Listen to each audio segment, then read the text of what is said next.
Marami talagang kinikilig sa relasyon ngayon ni Jericho Rosales at Janine Gutierrez. Matatandaan na nakumpirma nila ang kanilang relasyon noong August 2024 at sila ay naging official in April 2025. Kaya naman, nag-celebrate sila ng first anniversary ng September 2025. Kaya naman, marami talaga ang nagtatanong kung kailan kaya magpapakasal ang dalawang ito na talaga namang nasa edad na talaga sila dahil si Jericho ay nasa 40s na samantalang si Janine ay nasa 30s na rin. Kaya naman marami talaga ang nais na sana sila na lang ang magkatuluyan. At ano tong ginawa ni Janine kay Jericho na talaga namang kinilig si Jericho sa ginawa ni Janine? Ito na ba ang hudyat na magiging Mrs. Jericho Rosales na siya? Ating alamin.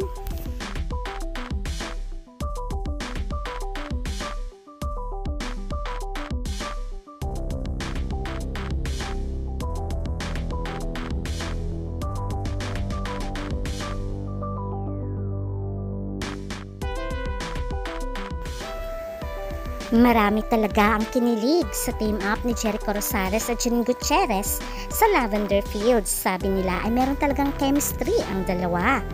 Kaya naman, ang mga fans nais na sana sila na lang. Pero syempre si Jericho ay talaga naman sinuyo niya si Janine Gutierrez. Nung umpisa pa nga daw ay nag-aalangan siya dahil baka bata pa to. Pero napagtanto niya nasa 30s na pala itong si Janine.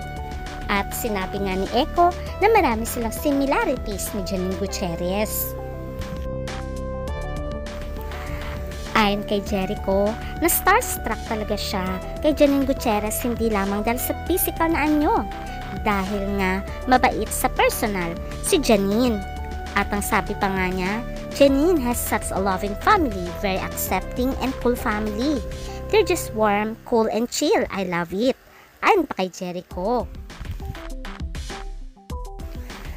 Kaya naman, ang kanilang pagmamahalan talaga ay tumibay until they celebrated their first anniversary noong September 6, 2025. At pumunta nga sila sa ibang lugar at sa ibang bansa. Una ay pumunta sila sa El Nido, Palawan getaway. After noon ay pumunta rin sila sa ibang bansa. Ang maganda sa dalawa ay nandiyan sila sa isa't isa through ups and downs. Especially na mamatay ang dalawang lola ni Janine na si late Nora Honor at si Pilita Corrales. Makikita na laging nandun si Jericho kahit very busy siya sa kanyang mga endorsements at pelikula ay hindi niya iniwan si Janine sa pagdadalamhati nito. Kahit naman sa sports ay very busy rin ang dalawa. Alam naman natin na mahilig sa sports si Jericho. At talaga naman, pati si Janine ay talagang into sports na rin, which is good naman sa health nila. Ngayon ay very busy si Janine sa kanyang mga endorsements. At talaga naman lalo siyang gumaganda at nagiging blooming. Kaya naman sabi nga nila ay ganun daw talaga pag in love. At talaga naman daw makikita kung happy ang kanilang relasyon. Ang maganda nga daw sa dalawang ito ay very supportive sila sa bawat karera ng bawat isa.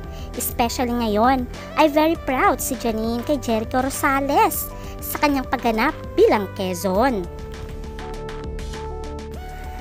Ayon pa nga kay Janine ay very proud siya kay Jericho sa kanyang pagganap bilang Quezon. At sabi pa nga niya, dapat lamang daw itong panoorin ng bawat Pilipino. Lalong-lalo na ay itungkol ito sa ating history. At marami daw tayong matututunan. Ang napapansin din ng mga netizens, tuwing magkasama si Jericho at Janine ay masaya lamang ang dalawa. Kaya nais ng mga fans na sana sila na lamang ang magkakaroon ng forever. Alam naman nating hiwalay na si Jericho sa kanyang ex-wife na si Kim Jones. Walang third party involved. Ayon nga sa sources, ay decided ang dalawa na maghiwalay. At ito ang kanilang nais. Pero ang maganda kay Jericho at Kim ay nanatili ang kanilang friendship sa isa't isa.